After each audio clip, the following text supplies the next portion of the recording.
police responded to a 911 call. Dramatic video of gun insanity in the Bronx. Police releasing a new video of a person that they are still trying to track down. Defund the police is not the answer. Many people surveyed said they just don't feel safe in the city. It's a shooting outside of a store. This is Bo Dietl's One Tough Podcast. Police this morning are searching for the person who turned this Harlem platform to a crime scene. A Red Apple Media Podcast Network production.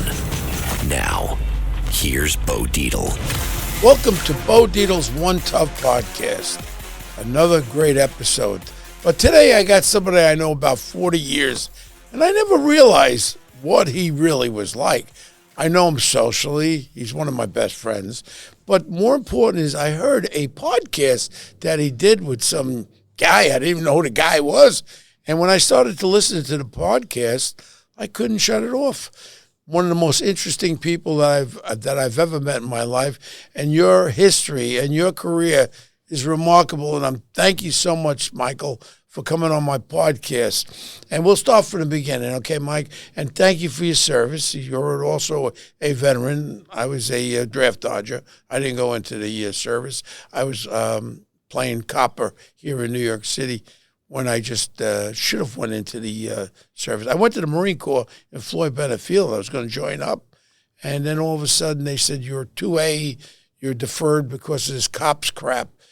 But that was one of the things I missed in my heart, that I never became a Army or Navy or Marine veteran and served my country. So you got excused because of your service in the police department, Yes. not because you had heel spurs. No, I was classified as it was the job horse crap, which was bullshit as far as I'm concerned. That was to this day, I still feel as though that's the only void in my life, Michael. But on the other side of the coin, you know me very well. I'm always the guy that's first through the door. I'm always the guy that volunteers for the decoy and mug 500 times, hospital. Something, little birdie told me, God works in mysteriously ways. And I remember talking to my friends who were in the Marine Corps, and they used to have point guys on these platoons in Vietnam, and it would be a voluntary thing, and I think I would have volunteered. I probably would have caught a round in my head by some gookitation, would have put one in my head, and we wouldn't be here today. So we always... No. You would have ended the war sooner if I know you well enough. But that was back at the time when you... Actually, you had hair back then. What the hell happened? A lot of hair. I don't know, Mike. I'm still trying to figure it out. But we're not going to shave it. We're not going to look like the bald cue balls. I don't like this. So whatever's here, I'm going to just let it go back. I'm not doing the first or third whip over. Let it go. That's it. Let's talk about you. First of all, let's start your early life. You were in the Army, and you were in Army intelligence. Why don't we start up there? Let's focus on, where did you grow up, first of all, Mike? Some little town out west of Manhattan called, actually east of Manhattan, called Brooklyn. Brooklyn, okay. Yeah. It's not really east, it's really more south, but go ahead. Yeah, I grew up in Brooklyn, and I was raised in a family that was very patriotic. My dad served in the Army during World War II, wow. And when he came back, he was stationed in Fort Tilden in Brooklyn. Brooklyn, yeah. And I was born when he was stationed at Fort Tilden. So when you first decided, were we at war when you were a young man? I forget. I know how old you are. I don't want to give up your age, but you're a fine specimen. No, you can tell. You can tell. It was a Civil War. Yeah. Now, look, I was in college, and it was during the Vietnam War, and I was a patriot, and I decided that right or wrong, that I had to do something for the country that has given us so much. So I went down to the recruiter's office, and I volunteered. Yeah. And they gave me a battery of tests, and for some reason they decided that I'd be good in the area of intelligence. And some people think that military intelligence is a contradiction in terms. But they assigned me to a counterterrorism organization, which was my first leap into the world of terrorism. But you went through regular basic training and all that. I went through basic training. Where was that? In Fort Gordon, Georgia. Okay. Did they change the name of that yet, or was changed back. And Actually, it's still Fort Gordon, I think. Oh, okay, good. And then I went to intelligence school in Fort Holabird in Maryland. And it was at a time, it's interesting, back then there were a lot of Marxist-related terrorist organizations around. For example, in Germany, there was the Baader-Meinhof gang and the Red Army faction. And they were causing assassinations, kidnappings, and bombings. But they also had the Japanese Red Army. They also had, at that time, the PLO, Palestinian Liberation Organization, which went on to have a faction called Black September. The Olympics, when they killed all the Israeli in Munich. Olympics. So it was a very active time worldwide. In fact, interesting note here. You may not remember this, but at that time, the Viet Cong was classified or designated by the United States as a terrorist organization. The Viet Cong was, wow. So now you're over in Germany, you're doing all this intelligence. Well, Germany, and I had a wide breadth of responsibilities that included Vietnam. Oh, so you actually were worldwide with the intelligence organization. Yeah. So that was kind of exciting. I'm sure you had top secret clearances and all that. I had top secret special intelligence clearances, and it was my job to monitor these terrorist organizations and try to infiltrate them. Wow. Well, I don't think you could look like a Viet Cong. I don't know how you would do that. How would you look like a Viet Cong? I'd wear a big straw hat and bend down. Okay, so how many years did you do that, Mike? I did it for 3 years. Yeah. Then I came back here to New York City and joined the New York City Department of Investigation. How'd you get into that? So it's very interesting. I was just coming out of the service, and I went to a speech being given at that time by the Deputy Commissioner of the New York City Department of Investigation. This was under Mayor John Lindsay.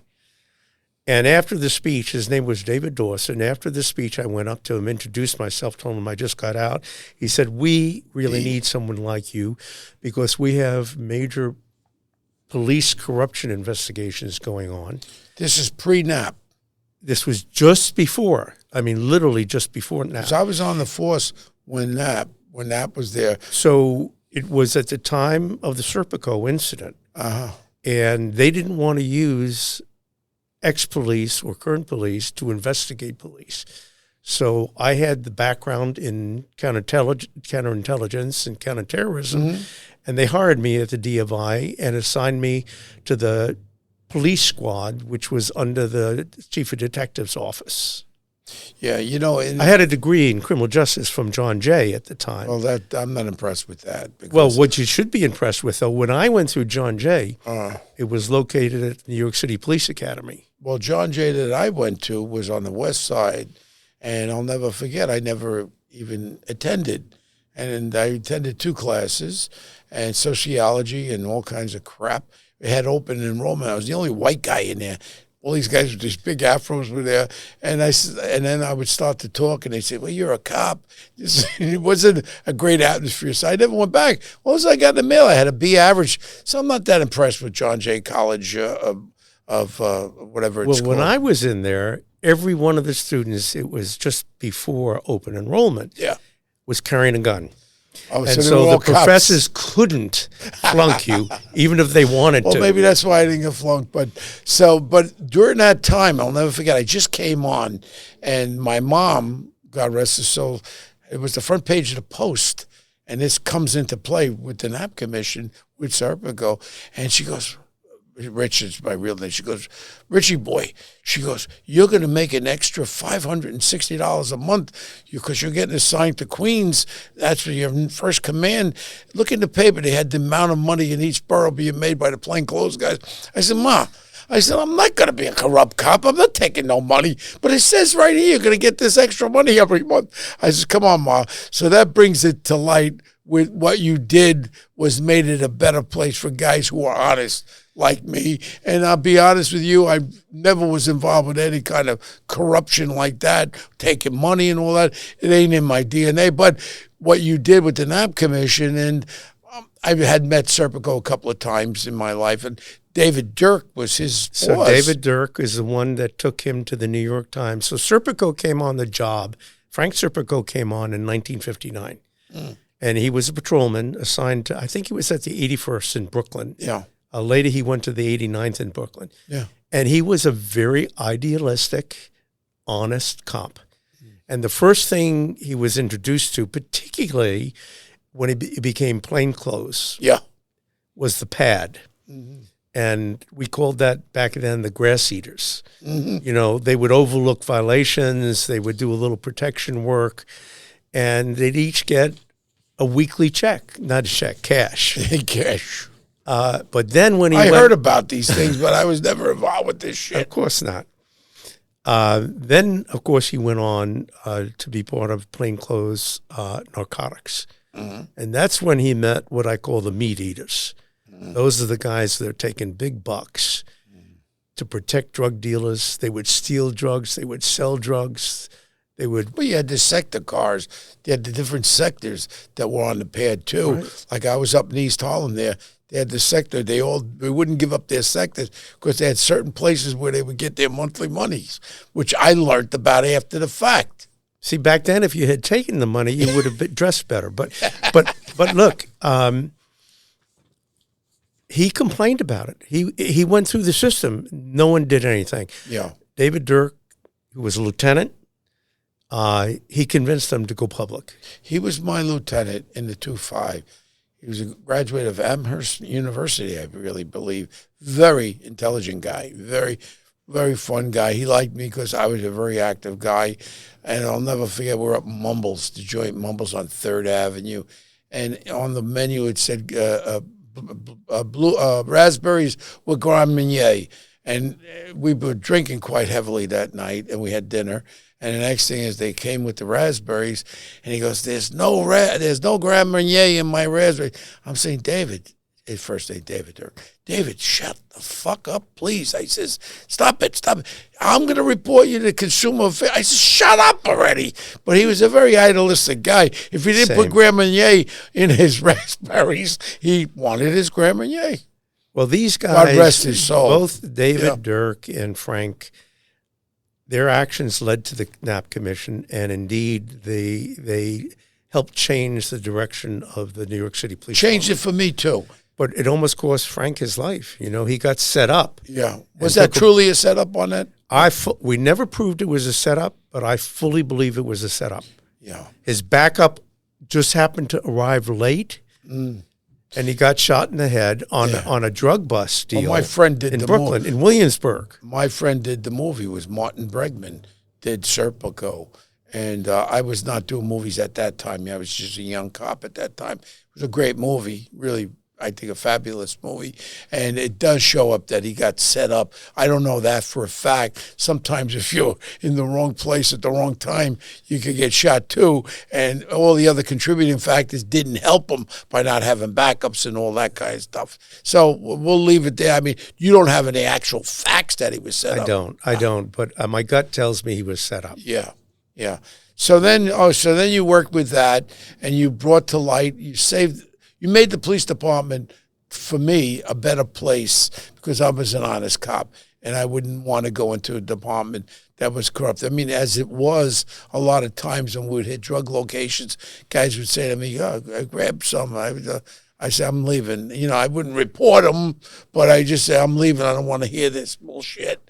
And I wouldn't work with them again. That's it. You know, and I guess I could have done it another way. That ain't in my DNA. I'm not, I don't eat cheese. I'm not a rat. So you want to do that? I'll not ride with you, and I'm not going to deal with you. But you did what you did with the Department of Investigations and make it a better place for honest cops, which I thank you for, because without that happening, we were pretty corrupt. And it was systematic at that time, Bo. And as a result of the Knapp Commission findings, they set up the New York State Special Corruption Prosecutor's Office, and I went there next and continued corruption investigations, primarily in the criminal justice system, because, Bo, it wasn't just cops. It was judges. It was probation officers. It was parole officers. The whole system. How come you didn't take down all these Democratic judges that they appoint and then they play with them and all? We took down a few judges. Because I know of that action. You're listening to Bo Dietl's One Tough Podcast. Please stay tuned with this message, and we'll be right back. Thank you. Not sure how to tackle your taxes? Are you sweating the small print? You may be experiencing FOMO, the fear of messing up. The answer? Using TurboTax on Intuit Credit Karma. They help you get your biggest refund, and then we help you do more with it. With a personalized plan designed to help you hit your money goals. It's time to take your taxes to the max. Start filing today in the Credit Karma app. So you were in the Department of Investigation, went to the state thing, New York State, and then how did you elevate eventually to go into the federal government? Because your federal government experiences stuff that I grew up with, and when I use the word Watergate, we all know where we're going with that. How did you get involved with that? So the same guy, David Dawson, the former deputy commissioner of the New York City Department of Investigation, was hired as assistant chief counsel with the Senate Watergate Committee. He called me. I was with the New York State Special Corruption Prosecutor's Office. My office was in the World Trade Center Tower. And he said, Mike, we need you down here. There's been a break-in at the Democratic National Convention. We need your investigative skills to figure out what happened. And so I went to my boss and I said, look, can I have a leave of absence for a week or two? Some break-in down there in Washington. Yeah, you never had the idea what it was. No clue.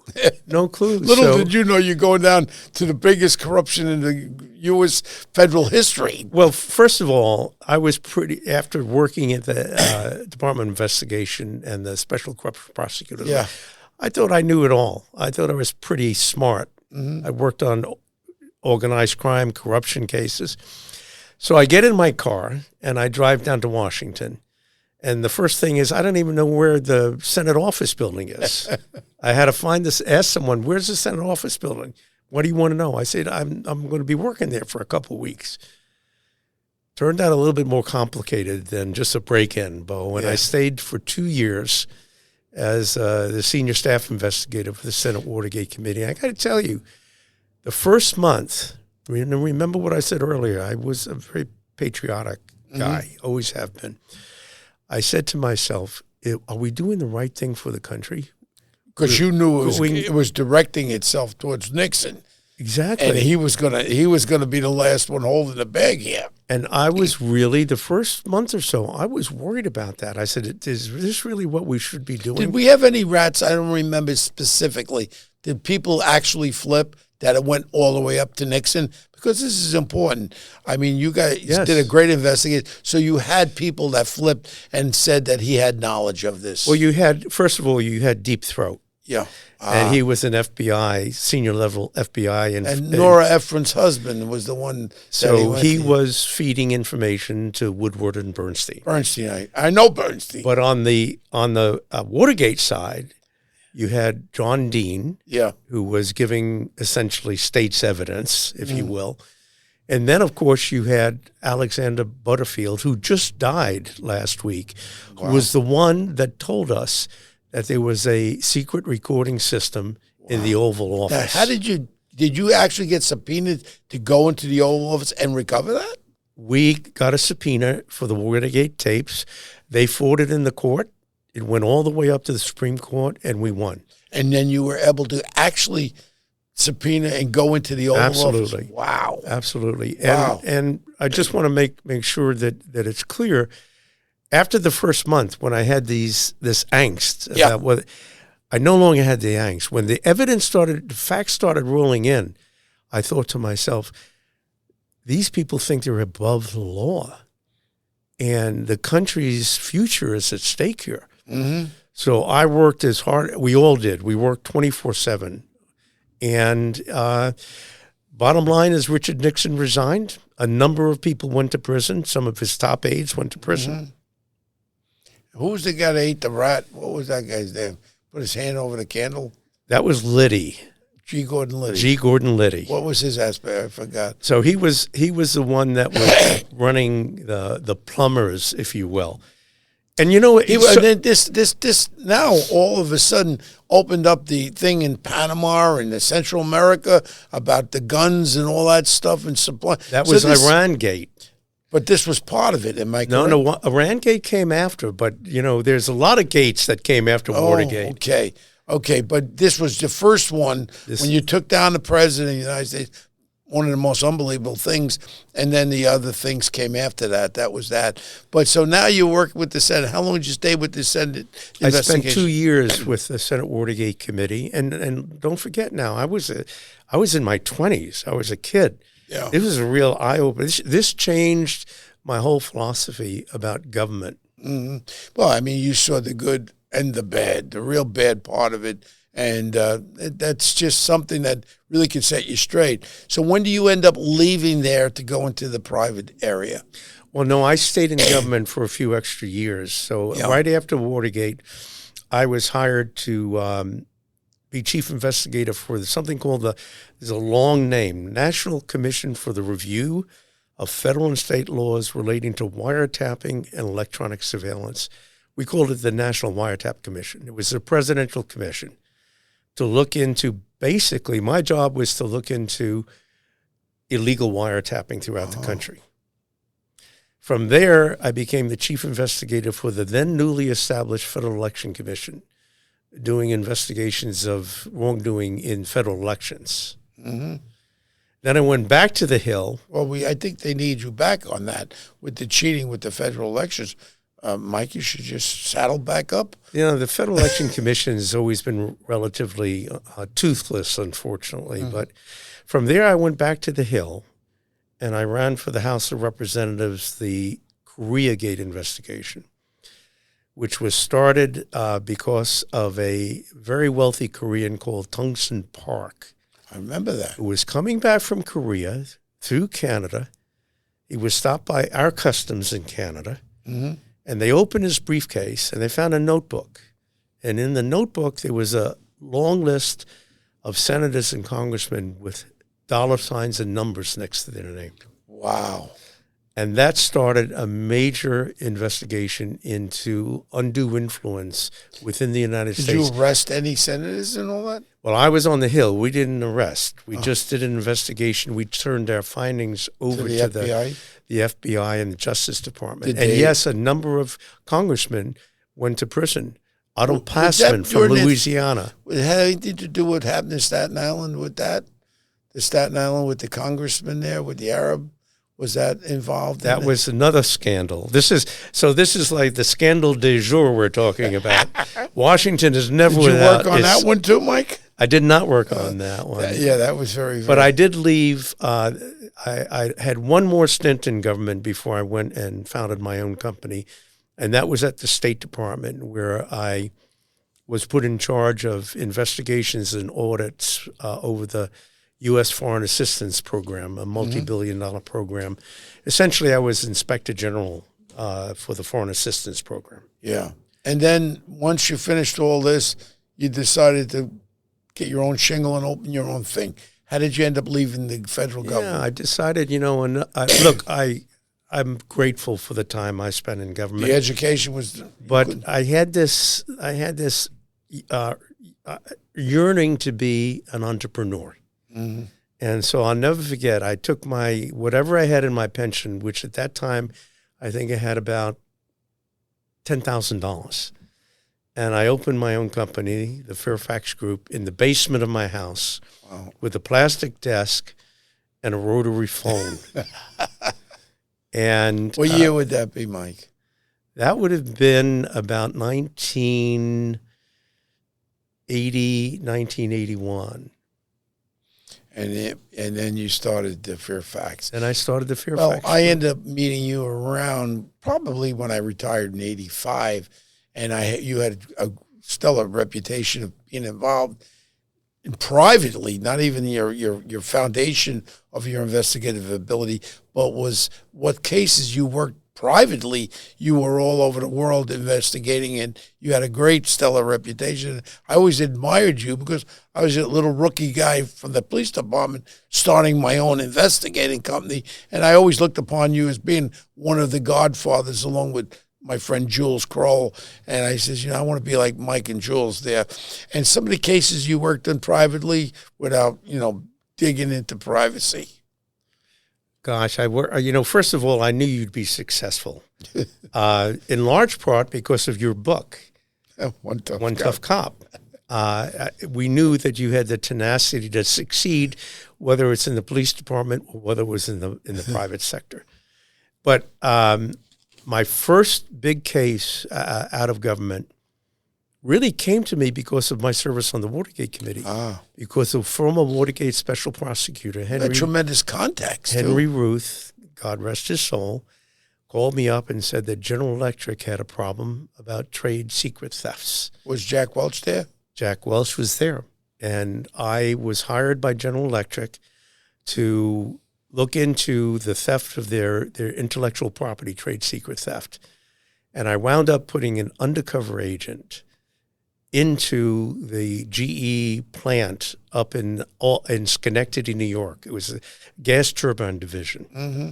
And we wound up, it was a huge case that wound up in the front page of the Wall Street Journal because we caught some of their former top executives, people who had left, were stealing trade secrets and were producing counterfeit parts from gas turbine engines. That's not very good. And from there, I expanded internationally, and some people have accused me from time to time of being a spy.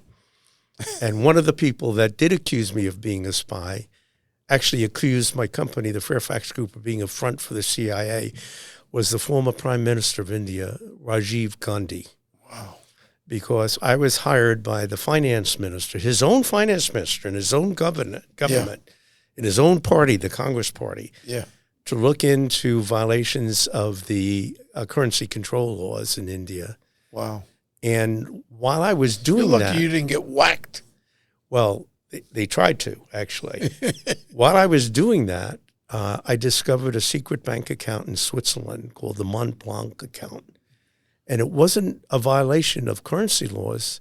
It was major, $1 billion in bribes. Wow. By a Swiss company who was paying bribes to sell heavy armament to the government of India. And you uncovered And this. I brought this to the attention of his finance minister, the guy who hired me, VP Singh. And when Rajiv Gandhi found out about it, he was furious because, frankly, his wife and his wife's family were involved. Wow, wow. So he formed a Supreme Court commission in India called the Thakkar Commission. He went publicly and he said, the Fairfax Group and Michael Hershman, they are a front for the CIA and they're trying to destabilize my government. So they reversed And then I it. pulled a Bo Dietl. Good. You know what I did? Punch him in the face. No, close. New York Times called me and said, "Hey, Rajiv Gandhi's claiming you're a front for the You unloaded CIA the and that story. you're trying to destabilize his government." I said, "He doesn't need my help destabilizing his government. He's doing a good job of it himself," which is something that you would have said. Yeah, and then you gave him the information on the investigation, and that came out in the Times. And he was run out of office. VP Singh, So you that got, finance wait minister. a second now, Michael. You took my friend Richard Nixon out of power. You took the dothead from India out of power. Man, you just destroyed this whole world, man. Well, no, I also went after your friend Ferdinand Marcos and a few others. And you go after General Arshad from Bangladesh went down because of me. Wow. You're a one-man wrecking crew. You're the real James Bond as far as I'm concerned, Michael. You know, I've never realized this. We've been together a lot lately and we're good friends, but I never realized, like I said, until I heard you on that podcast, we could sit here for 5 hours and talk about all the different cases. This is just a little bit of an insight into Mike. Then all of a sudden, Mike, when you got involved with some guy that I knew of, a guy named Solar, right? Sheldon Solo, yes. Sheldon Solar was one of the largest real estate guys in New York City. and around real estate development and all that. I don't know the numbers. I believe it was a conglomerate of about $18 billion with land all over the country, buildings, railroads, farms and all that. And a couple of nice wineries, thank God. Wineries too. Now, how did you get involved? Now, wait a second. He has a couple of sons, right? He does. He has two sons. Now, all of a sudden, you end up being the CEO of this family $18 billion, what's the word? The whole Conglomerate. Yeah, conglomerate. So you're steering a ship with an $18 billion conglomerate. Now, Sheldon gave you this responsibility. This is enormous. Actually, his son did. So look, this was a diversion. This is something that I never anticipated happening.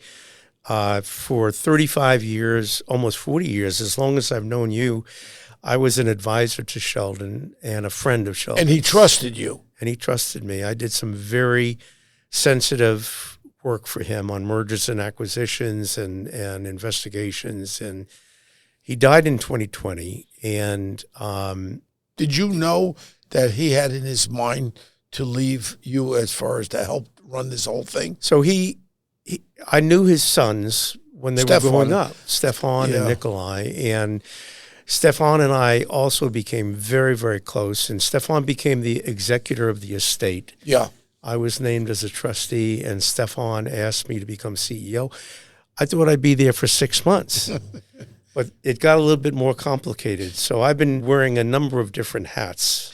To me, this is one of the most remarkable things from coming from where you came from to now steering a ship of it.